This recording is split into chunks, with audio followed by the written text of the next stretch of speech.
Fala, galerinha! Começamos agora mais uma aula de português do cursinho Acreditar.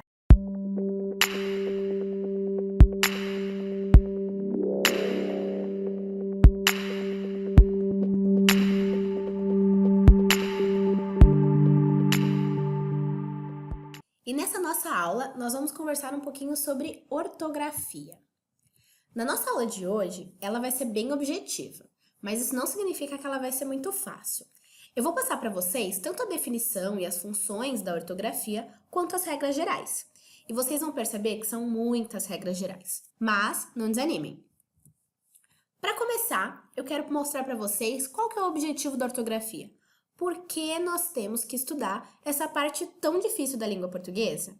Então, a ortografia, ela serve para organizar de uma forma a escrita das palavras. E ela vai se basear em um padrão, o que nós chamamos de padrão culto do idioma. Mas veja só, se você não conhece essas regras ou não as domina, se você não tem muito manejo com essas regras, não significa que você não saiba a língua portuguesa. Tem muitos linguistas mais contemporâneos, mais atuais, que eles vão defender a ideia de que o idioma escrito ele deveria se aproximar mais do idioma que nós falamos.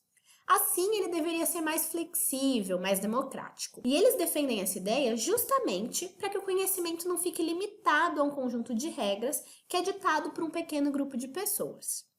Mas, infelizmente, essa é uma ideia que não é defendida pelos vestibulares e, por isso, esse é um dos motivos pelos quais eu vou passar essas regras para vocês. Porque estudando ortografia, que existem orientações gerais que elas podem ser úteis na hora de padronizar a escrita.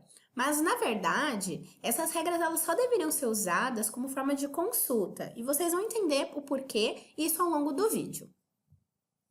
Se eu ainda não convenci vocês com essa ideia de o porquê vocês têm que estudar ortografia, se a ideia de isso cai no vestibular não é o suficiente, eu trouxe para vocês mais 5 argumentos para tentar convencê-los a assistir esse vídeo até o final.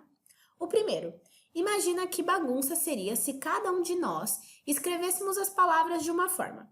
Seria um telefone sem fio e, no longo dos anos, a língua portuguesa ela poderia apresentar tantas variações que poderia descaracterizar o idioma. Parece meio absurda essa ideia, mas pensem só na língua falada. Não há uma regulação da forma como nós falamos, e o idioma ele continua se modificando ao longo do tempo. Se a gente comparar a forma que nós conversamos aqui no Sul com a forma que nós conversamos no Nordeste, Centro-Oeste e outros lugares do Brasil, vocês vão perceber que existem muitas variações.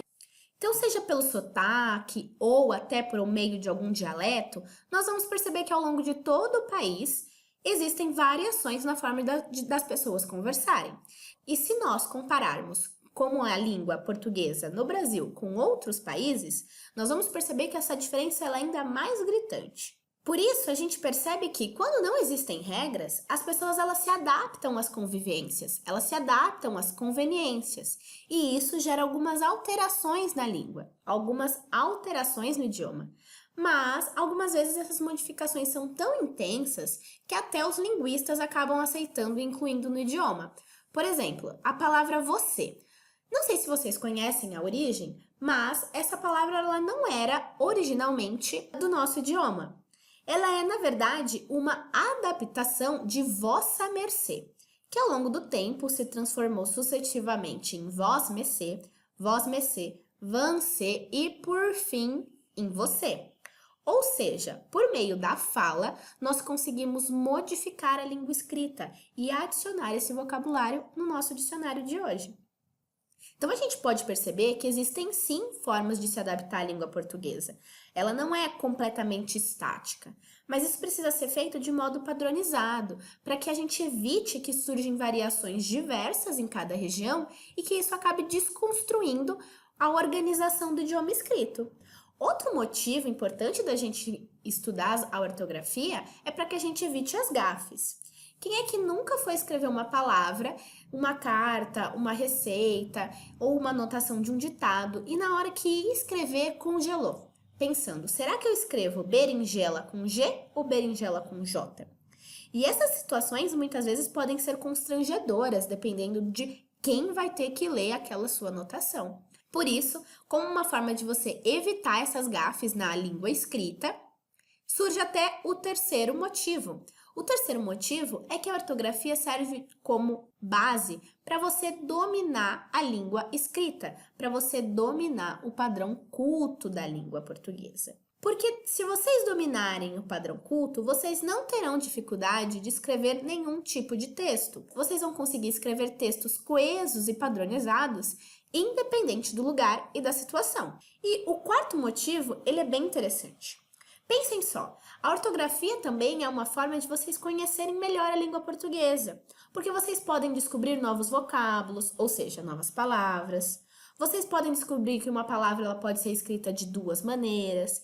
Enfim, ela te dá artimanhas para que você tenha um conhecimento mais profundo sobre a língua que você fala, e isso é muito interessante. Por fim, o quinto e último motivo, ele tem bastante a ver com todos os outros que a gente já citou. Porque afinal ninguém gosta de, além de errar, ainda ter que ouvir a gostação dos colegas. Então, por tudo isso, eu quero convidar vocês a ouvirem e assistirem esse vídeo até o final, que por mais que sejam muitas regras, vocês vão perceber que no final vai ser muito importante para a formação de vocês. Então, vamos lá? Vamos começar pela definição de ortografia. O que significa ortografia? Orto é correto e grafia é escrita. Então, ortografia nada mais é do que o estudo da grafia correta das palavras. E por que isso? Existem alguns erros comuns na língua escrita que a ortografia justamente tenta evitá-los. E esses erros acontecem muitas vezes em virtude da forma como nós falamos. O erro mais comum é a confusão das letras. Aquela dúvida que aparece entre o X e o SS, ou será que é com C?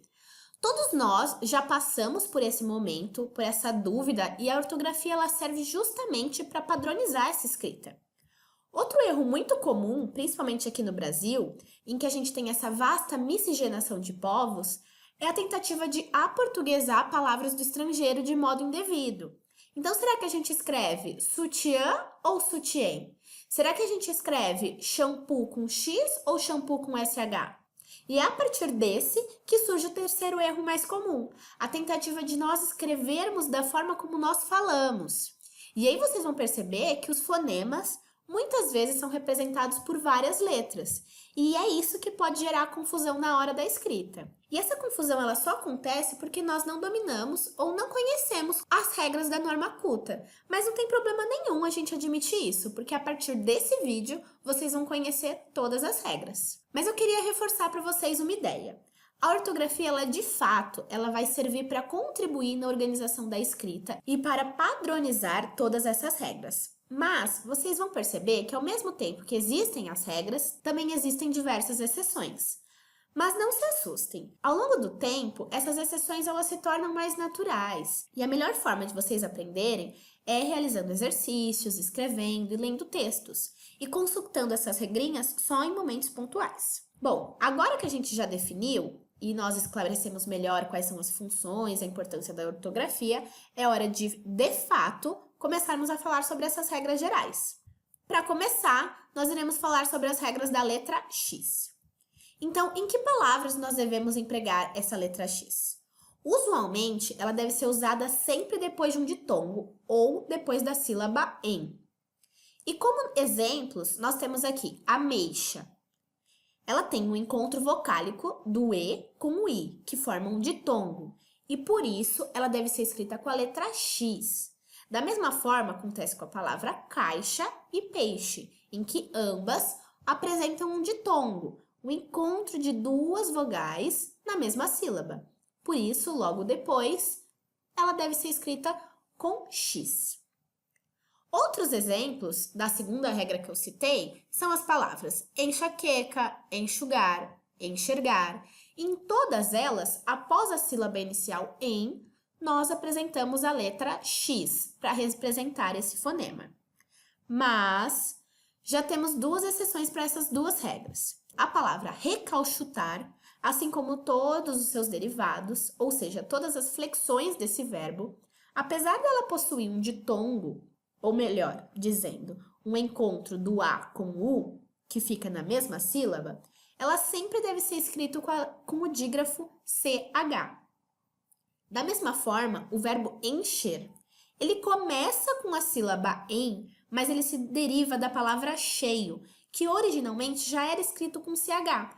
Por isso que encher, por mais que comece com a sílaba em, ele deve ser escrito com CH. Tá certo? Outras duas regras muito importantes da letra X é que ela sempre deve ser usada depois da sílaba me. Por exemplo, mexer, mexilhão, mexerica. Todas elas, depois da sílaba me, vão apresentar a letra X para representar esse fonema. A única exceção a essa regra é a palavra mecha, não do verbo mexer, mas quando ela tem significado de porção. Por exemplo, quando a gente fala a seguinte frase: divida seu cabelo em 3 mechas para que a gente possa fazer uma trança. Nessa frase, mecha tem significado de porção, um pedaço, e por isso ela deve ser escrita com CH, até como uma forma da gente diferenciar do verbo mexer.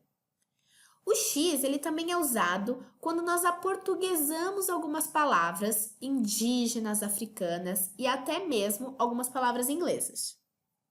Então, a palavra shampoo, que eu havia comentado com vocês no começo do vídeo, ele deve ser escrito com X e não com SH. Porque ele é uma palavra aportuguesada de origem inglesa. E a regra diz que palavras aportuguesadas de origem inglesa devem levar a letra X. Da mesma forma, xerife e abacaxi, que são palavras trazidas de outros idiomas e por isso são escritas com o X. Existem também algumas observações que devem ser feitas com essa letra. O X, ele na verdade é a representação gráfica de diversos fonemas. Ou seja, ele pode ser lido, vocalizado de diferentes formas. Então, ele pode ter o som de CH, como em xarope, vexame. Ele pode ter o som de CS, como em axila, nexo. Ele pode ter o som de Z, como em exame, exílio. Ele pode ter o som de 2 S's, como em máximo, próximo, ou até como o som de um S simples, como em texto e extenso. Ou seja, o X ela é uma letra com um vasto arsenal de possibilidades e na hora da leitura é importante vocês se atentarem a isso para conhecer todos esses possíveis usos. Outro detalhe importante é que o X ele não vai ser lido, ou seja, ele não vai ser vocalizado quando ele tiver em um encontro consonantal com a letra C e seguido das letras E ou I. Por exemplo, nós não falamos excelente, nós falamos excelente. Também não falamos excitar, nós dizemos excitar. Agora sobre o dígrafo CH. Não existe uma regra específica para a gente decorar. Por isso, o mais importante é sempre a gente ler bastante para que a gente se familiarize aos poucos com as palavras que são escritas com esse dígrafo ou com alguma outra letra. Eu mesma trouxe aqui vários exemplos, como bochecha, bucha, chaleche, marrão. Nesse muita gente tem dúvida, chuchu. Chuchu é escrito com CH e CH, tá certo? Lembre-se dessa aula. E o mais importante é vocês se empenharem na leitura para decorarem essas palavras. Agora a gente vai falar um pouquinho sobre a letra G. Existem apenas 2 regras para essa letra. Nós escrevemos com G as palavras que terminam com as sílabas agem, igem, ugem ou até mesmo ágio, égio, ígio, ógio e úgio. Sim, são muitas terminações, mas com o tempo vocês vão percebendo que isso se torna natural. Aqui nós temos alguns exemplos. Malandragem e coragem terminam com a sílaba agem e por isso eles devem ser escritos com G e não com J. Ferrugem termina com ugem e da mesma maneira ele é escrito com G. Essa primeira regra ela já tem 2 exceções. Por conta da origem delas, pagem e lambugem, embora terminem com agem e ugem, elas são escritas com J. E aí, então, essas 2 palavrinhas vocês precisam decorar, que elas são exceções a essa regra. Já a letra J, ela possui um pouco mais de regras. São 4 regras muito importantes de serem lembradas. Nós devemos usar a letra J quando a gente se depara com uma palavra de origem árabe, indígena ou africana. Isso vai ser um pouquinho difícil de vocês identificarem no começo, mas ao longo da prática com os exercícios, vocês vão perceber a origem das palavras. Portanto, pajé, jiboia, canjica, todas elas são escritas com J. Alguns verbos, eles também são escritos com J. Por exemplo, verbos terminados em jar, e aí fica um pouquinho mais fácil, porque se na dúvida vocês pensarem em escrever com G, vocês vão perceber que o fonema vai mudar para gar. E aí, a fonética, a pronúncia vai ficar um pouquinho estranha. Porque nós não falamos arrangar, nós dizemos arranjar. Então, na hora da escrita, vai ficar um pouquinho mais fácil de vocês entenderem e lembrarem de como deve ser escrito. Da mesma forma, nós seguimos as derivações com a letra da palavra de origem. Se arranjar é com J, arranjasse e arranjou seguem com a mesma letra. Outra regra importante é que palavras terminadas com age, e aqui muito cuidado para vocês não confundirem com agem. Um pouquinho antes desse vídeo, nós comentamos que palavras terminadas com agem são escritas com G, por exemplo, coragem. Aqui eu ressalto para vocês que palavras terminadas com age, ela deve ser escrita com J, tá certo? Bem como todas as suas derivações. Então, palavras como laje, ultraje, traje, devem ser escritas com J justamente por terem essa terminação. E por fim, a última regra dessa letra é a regra que vale para várias outras também. Toda vez que a gente tiver uma palavra que deriva de outra que já possui uma letra, em geral, nós seguimos grafando as derivações com a mesma letra da palavra de origem. Por exemplo, loja e lojista. Loja se escreve com a letra J, então lojista será escrito com a letra J também. Rijo e enrijecer. Enrijecer vem da palavra rijo. Como rijo é escrito com J, enrijecer também. Da mesma forma, jeito e ajeitar, em que ambas serão escritos com a letra J. Nesse momento, vocês devem estar se perguntando como vocês vão fazer para decorar todas essas regras. E é por isso que eu trouxe para vocês um método bem bacana de vocês tentarem decorar. Toda vez que vocês tiverem dúvida em uma palavra, tentem criar uma frase que contém a palavra de mesmo fonema, que vocês não têm muito domínio. Mas coloquem uma palavra nessa frase que vocês tenham certeza da escrita. Por exemplo, eu fico muito em dúvida na palavra berinjela e jiló. Por isso, eu peguei uma frase e coloquei uma outra palavra em que eu tenho certeza que é escrita com a letra J, para justamente lembrar que berinjela e jiló são escritos com J. Então, a minha frase ficou: Juca prefere fazer jejum a comer berinjela. Agora ficou fácil, né? Toda vez que eu pensar nessas duas palavras, eu lembro dessa frase e aí eu vou ter certeza que como Juca começa com a letra J, eu vou fazer essa associação que berinjela e jiló também são escritos com a letra J. Tentem fazer esse processo de memorização com algumas palavras que vocês sempre têm dificuldade. Isso pode ajudar vocês na hora da escrita. Se vocês tiverem uma palavra em que vocês sempre têm dúvidas, lembrem da frase que vocês criaram e aí vocês vão conseguir lembrar e tirar essa dúvida na hora da escrita. E agora que vocês aprenderam esse método de memorização, nós podemos prosseguir e estudar as regras da próxima letra. E a primeira delas é a letra S.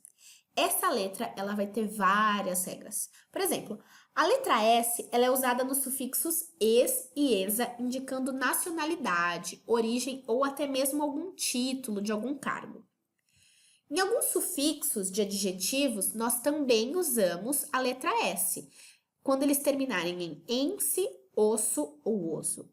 Então, nós temos as palavras burguês, chinês, inglesa e milanesa, em que todas elas são grafadas com S justamente por indicarem uma nacionalidade, ou melhor, uma origem. Já as palavras catarinense, gostoso, amorosa, teimosa, elas são grafadas com S também, mas porque nesse caso elas são formadas, elas compõem um adjetivo que termina com essas terminações que eu citei para vocês. Lembrando mais uma vez que palavras derivadas de outras que já são grafadas com S, mantêm o S na sua escrita. Por exemplo, casinha e casebre são escritas com S porque casa é escrito com S. Analisar e analisador são escritas com S porque análise também é escrita com S. Outro sufixo em que o S também é usado são os sufixos gregos que terminam em isa ou ose. Por exemplo, catequese, profetiza, glicose. Tem também o uso do S depois dos ditongos. E é por isso que coisa, pouso, lousa e náusea são escritas com S, porque todas essas palavras apresentam o encontro de duas vogais que ficam na mesma sílaba e depois apresentam um fonema de S. E nesse caso, esse fonema ele é grafado com a letra S. A última regra importante dessa letra é que vocês devem usá-las nas derivações dos verbos por e querer. Então, todas as flexões desses verbos, eles sempre são grafados com a letra S. Assim, as palavras pus, pusemos, quis, quiser, quiséssemos, todas elas são escritas com S também. Uma outra grande dúvida na hora de escrever é se nós devemos escrever com S ou com Z. Por isso, agora que a gente viu as regras da letra S, nós vamos estudar um pouquinho sobre a letra Z, para que a gente termine de vez com essa dúvida.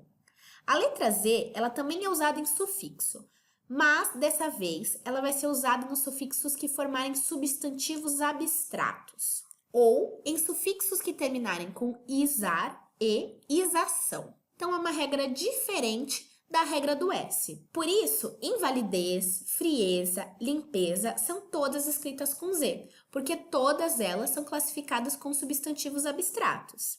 Já as palavras civilizar e civilização também são exemplos do uso de Z, mas por conta do sufixo que elas apresentam, isar e isação, respectivamente. Como sempre, eu reforço para vocês que todas as palavras derivadas de outras que já possuem a letra Z, elas permanecem grafadas com essa letra. Por isso, deslizar, que veio de deslize, continua com a letra Z. Razoável, que veio de razão, ambas são grafadas com a letra Z. Vazio e esvaziar segue a mesma regra também. Existem também outras duas regras para o uso da letra Z.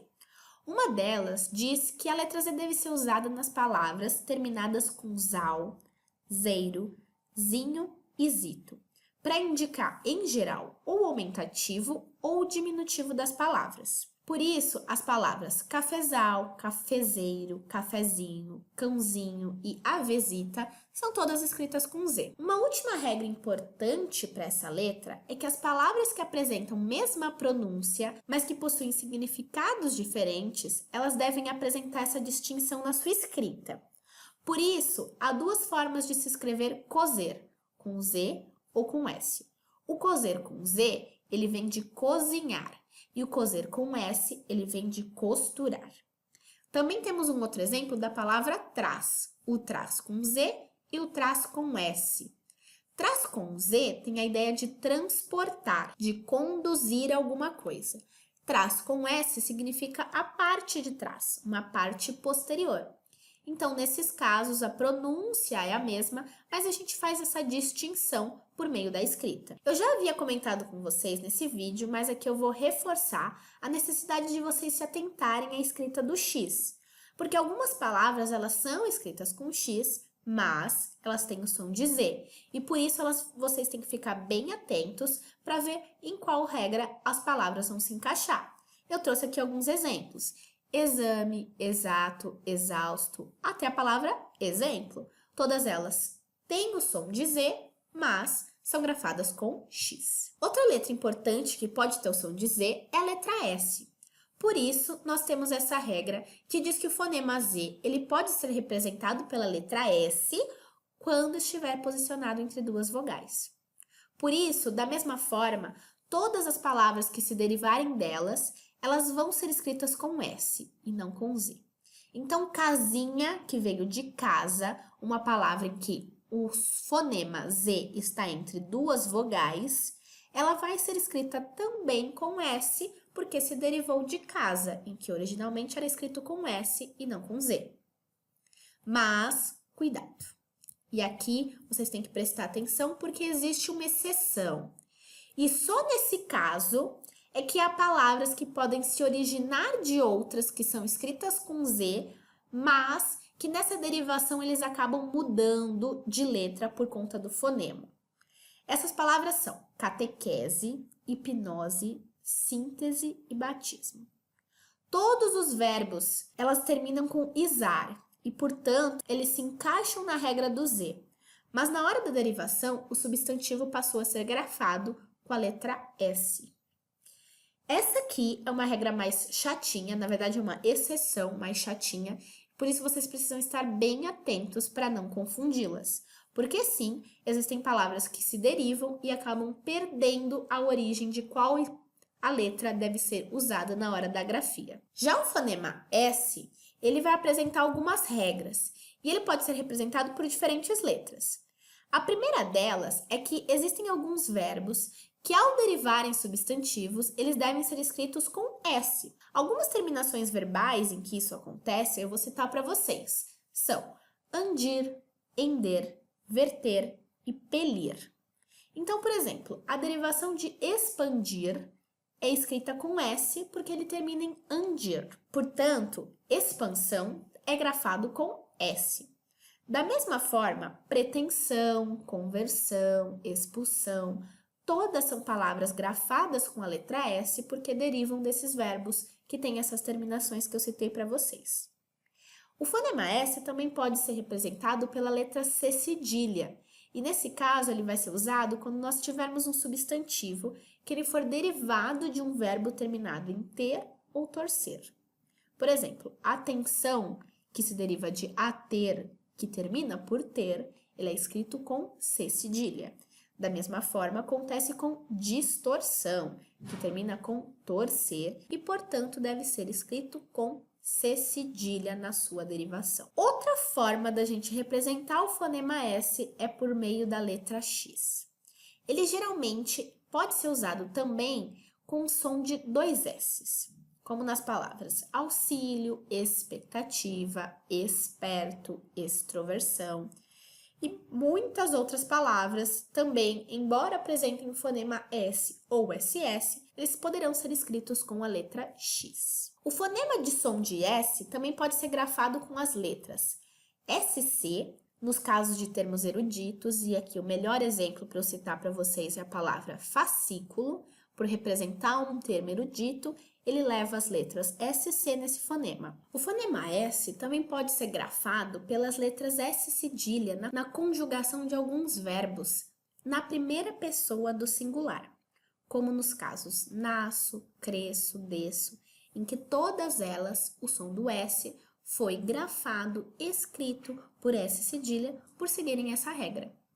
Alguns substantivos derivados de verbo também passam a ser grafados com duplo S quando eles se originarem de algumas determinadas terminações, que podem ser gredir, mitir, ceder e até curtir.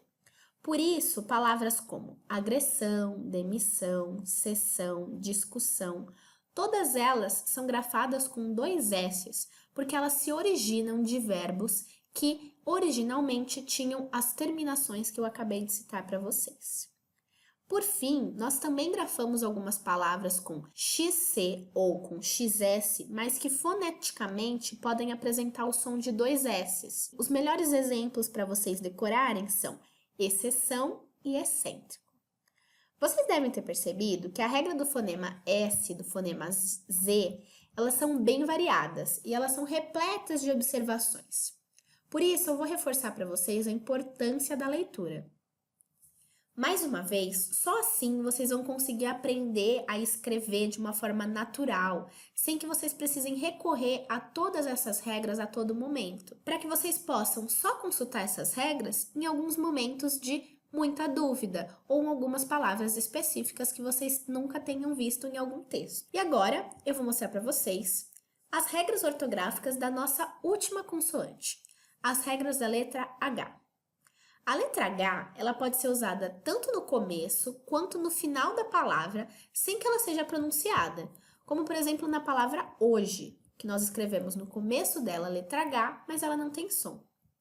Esse uso da letra H, mesmo sem a pronúncia, ele acontece porque algumas palavras elas têm origens em outras línguas, que habitualmente elas eram grafadas com H, e isso foi mantido no português, mesmo sem representar nenhum fonema como uma forma de tradição. Então, quando a letra H vai ter um valor fonético? Geralmente, ela vai ter valor fonético nos dígrafos e vai servir para modificar o som de outras letras, como o C, o L e o N principalmente. Então, nesses casos, nós temos como exemplos as palavras flecha, telha, companhia.